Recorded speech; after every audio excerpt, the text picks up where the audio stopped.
ಮಾನಸಿಯ ಅಂತ ಕೇಳಿದ್ದೇವೆ. ಹೋಗಬೇಕಂದ ಕಾರಣ ಪ್ರತಿಯ ಮೇಳ ಇಚ್ಛಾಶಕ್ತಿ ಇಲ್ಲದೆ ಯಾವುದೂ ಸಾಕಾರ ಆಗುವುದಿಲ್ಲ. ನಾನು ಬರುವಾಗ ಹೇಳುವುದು ಸ್ವಾಮಿ, ಮೇಳದಲ್ಲಿಪ್ಪ ಕಾಮ. ಹೌದಪ್ಪ, ರಥಿ ಎಂದರೆ ಆಸಕ್ತಿ. ಈ ಆಸಕ್ತಿ ಇಲ್ಲದಿದ್ದರೆ ಈ ಪ್ರಪಂಚ ಸಂಸಾರ ಯಾವುದೂ ಸುಂದರ ಅಲ್ಲ. ಈ ಸಂಸಾರ ಅಥವಾ ಪ್ರಪಂಚ ಸೌಂದರ್ಯವನ್ನು ಅನುಭವಿಸಬೇಕು ಎಂತಾದರೆ ಇಚ್ಛಾಶಕ್ತಿ ಬೇಕು. ಅಥವಾ ಸಾಂಸಾರಿಕವಾಗಿ ಯಾವೊಬ್ಬ ಜೀವಿ ಇರುತ್ತಾನೋ ಅಥವಾ ಅವನ ಜೀವನದಲ್ಲಿ ಸಾಂಸಾರಿಕವಾಗಿ ಪರಸ್ಪರ ಐಕ್ಯತಾ ಭಾವ ಎನ್ನುವುದು ಇರುತ್ತದೋ ಆತನ ಜೀವನ ಸುಂದರವಾಗಿರುತ್ತದೆ. ಅದಕ್ಕಾಗಿಯೇ ನಮ್ಮ ಸೃಷ್ಟಿ ಸ್ವಾಮಿ ಈ ಪ್ರಪಂಚದಲ್ಲಿ ಕ್ರಿಯಾಶಕ್ತಿಯನ್ನ ಉದ್ದೀಪನಗೊಳಿಸುವವನೇ ನಾನು. ಅದಕ್ಕಾಗಿ ನನ್ನ ಸೃಷ್ಟಿಯಾಗಿರುವುದು ನಿಜ. ಅದಕ್ಕೆ ಹೇಳುವುದು ಸ್ವಾಮಿ, ಮೇಳದಳಿರ್ಪ ಕಾಮ. ನಮ್ಮ ಮೇಳದಲ್ಲಿ ಹೆಣ್ಣು ಮಕ್ಕಳೇ ಇದ್ದದ್ದು, ಹೆಣ್ಣು ಮಕ್ಕಳೇ ಪ್ರಧಾನವಾಗಿದ್ದದ್ದು. ಹೌದಪ್ಪ. ಮತ್ತೆ ನಾವು ಮಾಡಿದ ಸಾಧನೆಯನ್ನು ಕಡಿಮೆ ಅಂತ ತಿಳಿದಿರಾ? ಘನತೆಗೆ ತಕ್ಕ ಅಹಂಕಾರ ಇರಬೇಕು ಸ್ವಾಮಿ. ನಾವು ಮಾಡಿದ ಸಾಧನೆ ಕಡಿಮೆ ಇಲ್ಲಪ್ಪ, ಎನ್ನ ಮೀರುವರೇ ಇಲ್ಲ.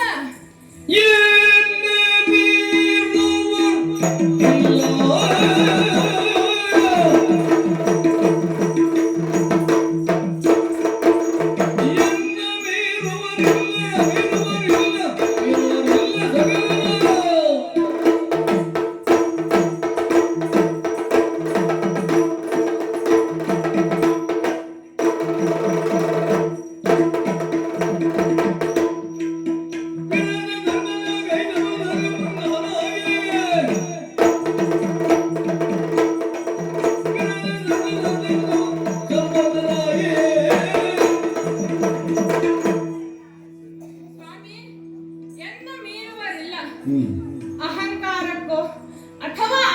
ಪ್ರಶಂಸೆಗೋ ಆಡಿಕೊಂಡಿದ್ದಲ್ಲ ಸ್ವಾಮಿ. ನಮ್ಮ ಸಾಧನೆ ಹಾಗೆ ಉಂಟು. ಒಂದು ಉದಾಹರಣೆ ಹೇಳ್ತೇನೆ ಕೇಳಿ. ಈ ಹಿಂದೆ ತ್ರಿಮೂರ್ತಿಗಳಲ್ಲಿ ಒಬ್ಬನಾದ ಪರಶಿವ ಶಕ್ತಿಹೀನನಾದ. ಒಂದು ಕ್ರಿಯೆಯೇ ನಿಂತು ಹೋಯಿತು. ಸೃಷ್ಟಿ, ಸ್ಥಿತಿ, ಲಯ ಕಾರ್ಯವೇ ನಿಂತು ಹೋಯಿತು. ಆಗ ಆ ಪರಶಿವನನ್ನ ಪುನಃ ಯೋಜನೆಗೊಳಿಸುವುದಕ್ಕೆ ನಾನೇ ಬರಬೇಕಾಯಿತು. ಯಾರಿಂದಲೂ ಸಾಧ್ಯವಾಗಲಿಲ್ಲ. ಪಾರ್ವತಿ ತಪಸ್ಸು ಮಾಡಿದಳು. ಆದರೆ ಅಂತರ್ಮುಖನಾದಂತಹ ಪರಶಿವನನ್ನ ಪುನಃ ಬಹಿರ್ಮುಖಗೊಳಿಸುವುದಕ್ಕೆ ಆಗಲಿಲ್ಲ. ನನ್ನನ್ನೇ ಧ್ಯಾನಿಸಿದರು. ನಾನೇ ಅವನನ್ನ ಪುನಃ ಬಹಿರ್ಮುಖವಾಗಿ ಉದ್ದೀಪನಗೊಳಿಸಿದ್ದು. ಹೌದಪ್ಪ, ಇಷ್ಟೇ ಅಲ್ಲ. ಆದ್ರೆ ನಮ್ಮಲ್ಲೊಬ್ಬನಿದ್ದಾನೆ ಸ್ವಾಮಿ, ಸೃಷ್ಟಿಕರ್ತ ಬ್ರಹ್ಮ ಎನಿಸಿಕೊಂಡವನು. ಆತನೇನು ಸೃಷ್ಟಿ ಮಾಡುವುದು? ನಾನಿಲ್ಲದಿದ್ದರೆ ಆತನಿಂದ ಏನೂ ಆಗುವುದಿಲ್ಲ. ಹೆಸರಿಗೆ ಮಾತ್ರ ಸೃಷ್ಟಿಕರ್ತ ಆತ. ಉದ್ದೀಪನಾ ಭಾವ ಎನ್ನುವುದು ಕ್ರಿಯೆಗೆ ಮೂಲ. ಆ ಉದ್ದೀಪನಾ ಭಾವವೇ ನಾನು. ನಾನಿಲ್ಲದಿದ್ದರೆ ಆತ ಸೃಷ್ಟಿ ಮಾಡುವುದೆಂತು? ಆತ ಒಬ್ಬ ಸೃಷ್ಟಿಗೆ ಬರೆಯುವ ಹೇಗಾಗಬೇಕು, ಎಷ್ಟಾಗಬೇಕು, ಮುಂದೆ ಏನಾಗಬೇಕು ಎನ್ನುವಂಥದ್ದು. ಆದರೆ ಆ ಕ್ರಿಯೆಗೆ ಮೂಲನೇ ನಾನು ಸ್ವಾಮಿ. ಹೌದಪ್ಪ, ಅದಕ್ಕೆ ಹೇಳಿದ್ದು ನನ್ನನ್ನ ಮೀರುವವರು ಈ ಪ್ರಪಂಚದಲ್ಲೇ ಯಾರು ಇಲ್ಲ. ಮತ್ತೆ ಸೌಂದರ್ಯದಲ್ಲಿ ಯಾರಿದ್ದಾರೆ ಸ್ವಾಮಿ? ಈ ಪ್ರಪಂಚವೇ ಹೇಳುವುದು, ಆಹಾ ಮನ್ಮಥನ ರೂಪ ಎಂತ ಚಂದ, ಎಂತ ಅಂದ. ಬರೀ ಚಂದಕ್ಕೆ ಮಾತ್ರ ಸೀಮಿತವ ಅಲ್ಲಪ್ಪ. ನಮ್ಮಲ್ಲಿ ಶಕ್ತಿ ಸಾಮರ್ಥ್ಯ ಉಂಟು. ಪಂಚಶರ ಪಂಚ ಕುಸುಮಾಸ್ತ್ರಗಳನ್ನ ಹೊಂದಿದವನು ನಾನು. ಮತ್ತೆ ಯುದ್ಧದಲ್ಲೂ ಏನು ಕಡಿಮೆ ಇಲ್ಲಪ್ಪ ನಾನು. ಈ ಪ್ರಪಂಚದಲ್ಲಿ ಉಳಿದವರು ಬಾಣ ಪ್ರಯೋಗ ಮಾಡಿದರೆ ಒಂದಿದ್ದದ್ದು ಎರಡಾಗುತ್ತದೆ. ಹೌದಾ? ನಾನು ಪ್ರಯೋಗ ಮಾಡಿದರೆ ಎರಡಿದ್ದದ್ದು ಒಂದಾಗುತ್ತದೆ ಸ್ವಾಮಿ. ಯೋಗ ಉಂಟು ಅಂತ ಆದ್ರೆ ಇನ್ನೊಂದು ಹುಟ್ಟಿಕೊಳ್ಳುತ್ತದೆ. ಅಂತಹ ಸಾಮರ್ಥ್ಯ ನನ್ನದು ಸ್ವಾಮಿ. ಅದಕ್ಕೆ ಹೇಳಿದ್ದು ನನ್ನನ್ನ ಮೀರುವವರಿಲ್ಲ. ಆ ಪರಶಿವನನ್ನೇ ಬಿಟ್ಟವನಲ್ಲ ನಾನು. ಇನ್ನುಳಿದವರೆಲ್ಲ ಯಾವ ಲೆಕ್ಕ ಅಲ್ವಾ? ಮತ್ತೆ ಈ ಮನುಷ್ಯರಿಗೆ ಅಥವಾ ದೇವತೆಗಳಿಗೆ ಅಷ್ಟೇ ಸೀಮಿತವ ನನ್ನ ಬಾಣ ಅಲ್ಲಪ್ಪ. ಈ ಪ್ರಾಣಿ ವರ್ಗವನ್ನ ಬಿಟ್ಟವನ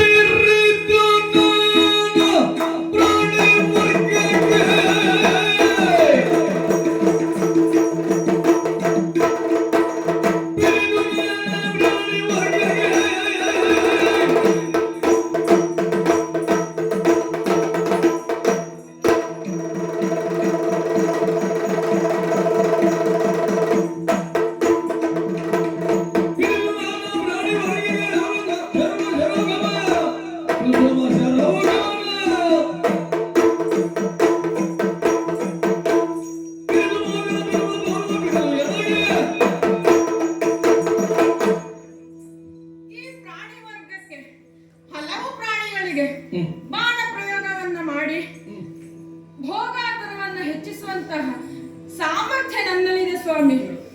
ಅಷ್ಟೇ ಅಲ್ಲ, ಕೇವಲ ಭೋಗಕ್ಕೆ ಮಾತ್ರ ಸೀಮಿತವಾದದ್ದ ಕಾಮ ಇಲ್ಲಪ್ಪ. ಪುರುಷಾರ್ಥಗಳಲ್ಲಿ ಒಬ್ಬನಾಗಿದ್ದೇನೆ, ಅರಿಷಟ್ ವರ್ಗದಲ್ಲಿ ಒಬ್ಬನಾಗಿದ್ದೇನೆ. ಯಾವ ಜೀವಿಯು ಧರ್ಮ ಮಾರ್ಗವನ್ನು ಅನುಸರಿಸಿ ನನ್ನನ್ನು ಅನುಸರಿಸಿದ ಅಥವಾ ಧರ್ಮದಲ್ಲಿ ನನ್ನನ್ನು ಅನುಸರಿಸಿದ ಅಂತಾದರೆ ಪರೋಕ್ಷವಾಗಿ ಆ ಧರ್ಮದ ಮೂಲಕ ಆತ ನನಗೆ ಮೋಕ್ಷವನ್ನ ಕರುಣಿಸುವಲ್ಲಿ ನಾನು ಸಹಾಯ ಮಾಡುತ್ತೇನೆ. ಅಲ್ಲ, ಯಾವನು ಅಧರ್ಮ ಮಾರ್ಗವನ್ನ ತುಳಿದು ನನ್ನನ್ನು ಅನುಸರಿಸಿದ ಅಂತಾದ್ರೆ ಆತನನ್ನು ಪರೋಕ್ಷವಾಗಿ ಸುಡುವಲ್ಲಿ ನಾನೇ ಪ್ರಥಮ ಸ್ಥಾನ ಸ್ವಾಮಿ. ಹೌದಪ್ಪ, ಅದಕ್ಕೆ ಹೇಳಿದ್ದು. ಏನಾಯ್ತು? ಸಾಕು, ಇಲ್ಲಿ ಹಾರಾಡಿದ್ದೆಲ್ಲ ಸಾಕು. ಸತ್ಯಲೋಕದಲ್ಲಿ ನಿಮ್ಗೆ ಸಾಕಷ್ಟು ಅವಮಾನ ಆಗಿದೆ. ಹೌದಾ? ನಿಮ್ಮ ಅಣ್ಣ ಬ್ರಹ್ಮ ನಿಮ್ಮ ಪಟವನ್ನು ಕೆಳಗೆ ಹಾಕಿ ತುಳಿದು ಪುಡಿ ಪುಡಿ ಮಾಡಿದ್ದಾನೆ. ಪುಡಿ ಮಾಡುವುದರಲ್ಲಿ ಹೋಗಿ ಪುಡಿ ಮಾಡಿ.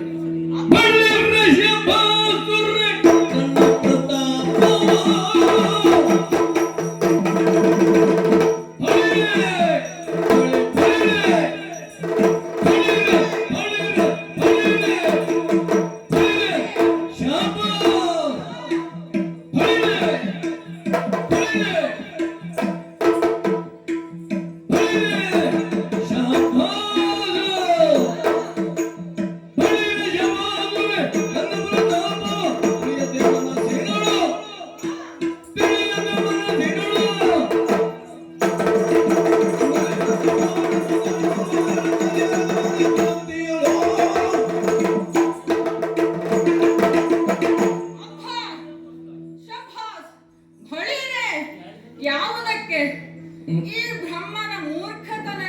ಹೌದಾ? ಹೌದಪ್ಪ. ಹ್ಮ್ ಶಾರದೆಗೆ ವಿದ್ಯಾಧರೆಯ ಪಟ್ಟ ಹ್ಮ್ ಕೊಡಬೇಕಾದಂತೆ ಸ್ವಾಮಿ.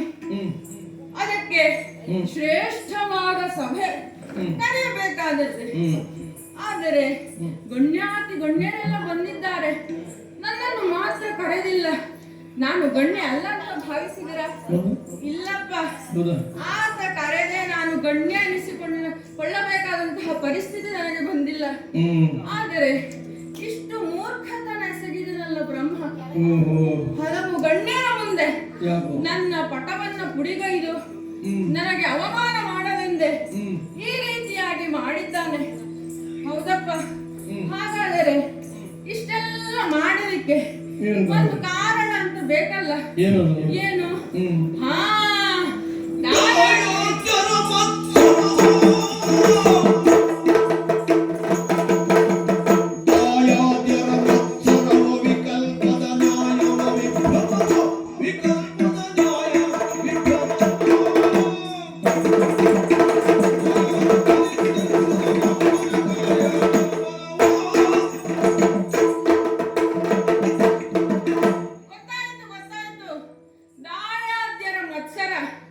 ಇದು ಭೂಲೋಕಕ್ಕೆ ಮಾತ್ರ ಸೀಮಿತ ಅಂತ ಅಂದುಕೊಂಡಿದ್ದೆ. ಆದ್ರೆ ಸತ್ಯಲೋಕದವರೆಗಾಗೂ ಬಂತಲ್ಲ ಸ್ವಾಮಿ. ನನ್ನ ಪ್ರಖ್ಯಾತಿ ಏನು ಎಂದು ಬ್ರಹ್ಮನಿಗೆ ಅರಿವಿದೆ. ನನ್ನ ಪ್ರಖ್ಯಾತಿಯನ್ನು ಸಹಿಸಲಾಗದ ಬ್ರಹ್ಮ ಈ ರೀತಿಯಾಗಿ ಮಾಡಿದ್ದಾನೆ. ಹೌದಪ್ಪ. ಮತ್ತೆ ಅಷ್ಟು ಜನರ ಮುಂದೆ, ಅಷ್ಟು ಗಣ್ಯರ ಮುಂದೆ ನನಗೆ ಅವಮಾನ ಮಾಡಿದ್ದಾನಲ್ಲ ಆತ.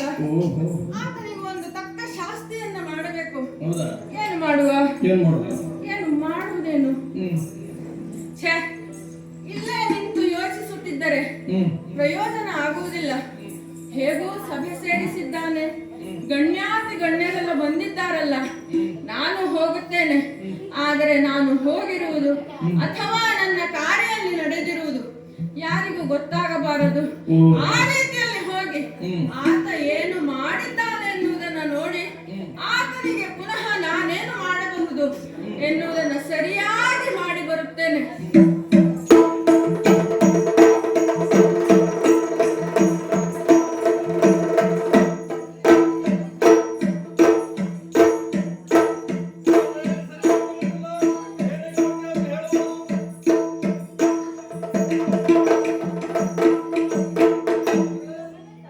ಗುಟ್ಟಿನೊಳು ಮನುಮತ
ಹಾ, ಸತ್ಯಲೋಕದ ಹೊರಗಾಗಿ ಬಂದೆ.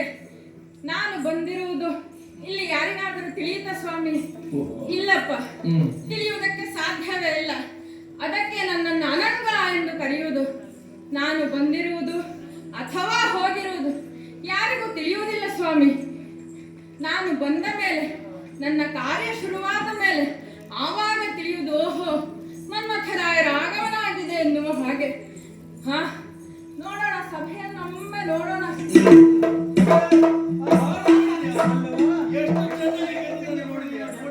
ಇಂದ್ರಾದಿ ದೇವತೆಗಳು, ಓಹೋ, ಅಷ್ಟ ದಿಕ್ಪಾಲಕರು, ಶಿವ ಪಾರ್ವತಿಯರು, ನಮ್ಮ ಅಪ್ಪ ಲಕ್ಷ್ಮೀನಾರಾಯಣನಿದ್ದಾರೆ. ಇರಲಿ. ಓಹೋ, ಬ್ರಹ್ಮ. ಬಹುಶಃ ಈ ಭಾವಚಿತ್ರದಷ್ಟು ಚಂದ ಈತನಿಲ್ಲ ಬಿಡಿ. ಅದನ್ನ ಕೆತ್ತಿರುವವರಿಗೆ ಏನು ಕೊಡಬೇಕಾದದ್ದೇ. ಹೌದಪ್ಪ, ಈ ಜಾಗ ಮಾತ್ರ ಬರಿದಾಗಿದೆಯಲ್ಲ. ಮನು ಆಡಿದ ಮಾತು ನಿಜ. ನನ್ನ ಭಾವಚಿತ್ರವನ್ನ ಕೆಳಗೆ ಹಾಕಿ ಪುಡಿ ಮಾಡಿದ್ದಾನಲ್ಲ. ಅಬ್ಬಾ, ಬ್ರಹ್ಮನ ಸೊಕ್ಕೆ ಮೆಚ್ಚಬೇಕಾದದ್ದೇ. ಇಷ್ಟೆಲ್ಲ ಅವಮಾನ ಮಾಡಿದ್ದಾನೆ ಈತನಿಗೂ ಅದೇ ರೀತಿಯಲ್ಲಿ ಅಥವಾ ಇನ್ನೂ ಜಾಸ್ತಿಯಾಗಿ ಅವಮಾನ ಮಾಡಬೇಕು. ಯಾವ ರೀತಿಯಲ್ಲಿ ಮಾಡುವುದು? ಈ ಲೋಕದ ನೀತಿಯನ್ನ ರೂಪಿಸುವವನಲ್ಲವೇ ಈತ. ಅವನೇ ನೀತಿಯನ್ನ ಮೀರಿದರೆ ಹೇಗಿರ್ತದೆ? ಈ ಲೋಕವೇ ಆತನನ್ನ ನೋಡಿ ಗಹಗಹಿಸಿ ನಗಬೇಕು. ಇಲ್ಲಿ ಬಂದಿರುವವರು ಮಾತ್ರ ಅಲ್ಲಪ್ಪ, ಈ ಲೋಕವೇ ಅವನಿಗೆ ಅವಮಾನ ಮಾಡಬೇಕು. ಏನು ಮಾಡುವ? ಏನಾದರೂ ಮದ್ದರಿಯಬೇಕು. ನಮಗೆ ಹೇಳಿಕೊಡಬೇಕೆ? ಈ ವಿಚಾರ ನಮಗೆ ಗೊತ್ತಿಲ್ಲವೇ? ಆತನ ಒತ್ತಿಲಲ್ಲಿ ಕುಳಿತಿದ್ದಾಳಲ್ಲ ಶಾರದೆ, ಏನಾಗಬೇಕು ಅವನಿಗೆ? ಮಗಳು ಶಾರದೆ ಬ್ರಹ್ಮಗೆ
ಒತ್ತಿನಲ್ಲಿ ಕುಳಿತಿದ್ದಾಳಲ್ಲ ಶಾರದೆ, ಏನಾಗಬೇಕು? ಮಗಳಾಗಬೇಕು. ಹೌದಪ್ಪ, ಆತ ನಮ್ಮ ಅಣ್ಣ ಅಲ್ಲವೇ? ನನಗೂ ಮಗಳೇ ಆಕೆ. ಆದರೆ ಇವತ್ತಿನವರೆಗೆ ಮಗಳು, ನಾಳೆ ಮಗಳಲ್ಲ. ಆ ರೀತಿಯಾಗಿ ಮಾಡ್ತೇನೆ. ನಾಳೆ ಮಗಳು ಶಾರದೆ ಎಂದು ಕರೆಯುವ ಬಾಯಲ್ಲಿ ಓ ರಮಣಿ ಶಾರದಾ ಬಾ ಇತ್ತ ಎಂದು ಕರೆಯುವ ಹಾಗೆ ಆಗಬೇಕು. ಹೌದು, ಲೋಕದ ನೀತಿಯನ್ನ ರೂಪಿಸುವ ಈತ ಅಲ್ಲವೇ? ಇವನೇ ನೀತಿಯನ್ನು ಮೀರಬೇಕು. ಲೋಕದಲ್ಲಿ ಮಾತುಂಟಲ್ಲ, ಮಗಳು ಅಪ್ಪನನ್ನ ಮದುವೆಯಾಗುವ ಹಾಗಿಲ್ಲ, ಅಣ್ಣ ತಂಗಿಯರ ಮದುವೆ ಆಗುವ ಹಾಗಿಲ್ಲ. ಈತನೇ ರೂಪಿಸಿರುವ ನೀತಿಯದು. ಈತನೇ ಮುರಿದರೆ ಲೋಕ ಏನು ಹೇಳುತ್ತದೆ ಈತನಿಗೆ? ಹೀಯಾಳಿಸಿ ನಗುವುದಿಲ್ಲವೇ ಸ್ವಾಮಿ? ಆ ರೀತಿಯಲ್ಲಿ ಮಾಡುತ್ತೇನೆ. ಏನು ಮಾಡಬೇಕು? ಉಂಟಲ್ಲ ನಮ್ಮಲ್ಲಿ ಅಸ್ತ್ರಗಳೇನು ಕಡಿಮೆಯ? ಅರವಿಂದಾಸ್ತ್ರ. ಯಾವ ರೀತಿಯಲ್ಲಿ? ಎಂತಹ ಮುದುಡಿದ ಮನಸ್ಸನ್ನು ಅರಳಿಸುವ ರೀತಿಯಲ್ಲಿ. ಅದಕ್ಕೆ ಅರವಿಂದ ಎನ್ನುವುದು. ಅದನ್ನ ಪ್ರಯೋಗಿಸಿದರೆ ಏನಾಗುತ್ತದೆ? ಹಗಲು ರಾತ್ರಿ ಎನ್ನುವ ಪರಿವಿಲ್ಲದೆ ಈಕೆಯನ್ನ ಆತ ಭೋಗಿಸಬೇಕು. ಅದನ್ನ ನೋಡಿ ಲೋಕವೇ ಗಹಗಹಿಸಿ ನಗಬೇಕು. ಹೌದು, ಅಷ್ಟು ಮಾಡುತ್ತೇನೆ. ಈ ಅರವಿಂದಾಸ್ತ್ರವನ್ನ ಬ್ರಹ್ಮನಿಗೆ ಪ್ರಯೋಗಿಸುವುದೇ.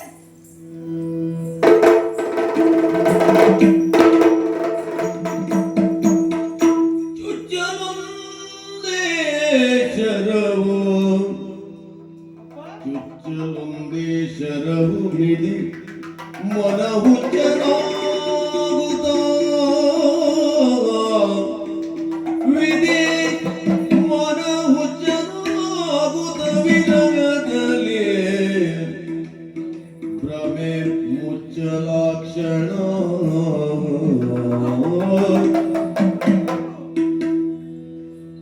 ತಿರುಗಿ ಸುಜ್ಞಾನತ್ವ ಮೊಳೆದು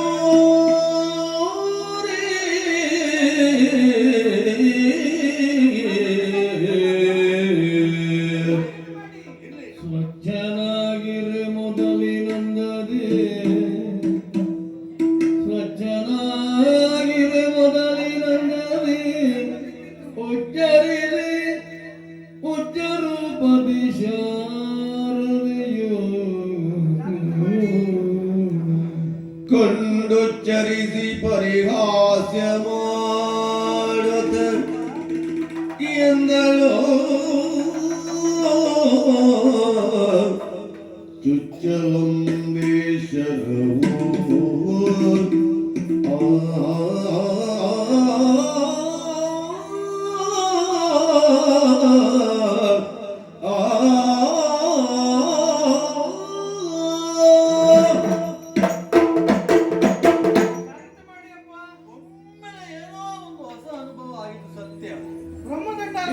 ಈಗೆಲ್ಲ ಮೊದಲಿನಂತಾಗಿದೆ. ಏನು ತೊಂದರೆ ಇಲ್ಲ, ಏನು ತೊಂದರೆ ಇಲ್ಲ. ಏನಾಯ್ತು? ನನ್ನ ಬಾಣ ಸರಿಯಾಗೇ ಇದೆ. ತಪ್ಪಿದೆ ನಾನೇ.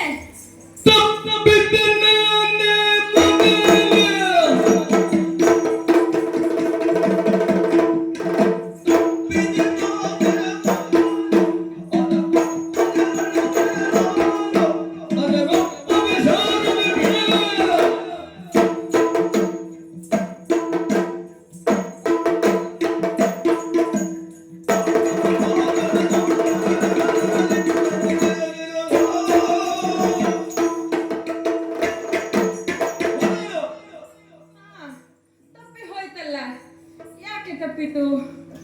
ಹೇಳ್ತಾರಲ್ಲ, ಕೆಲವೊಮ್ಮೆ ಅವಸರವೇ ಅಪಘಾತಕ್ಕೆ ಕಾರಣ ಎನ್ನುವ ಹಾಗೆ.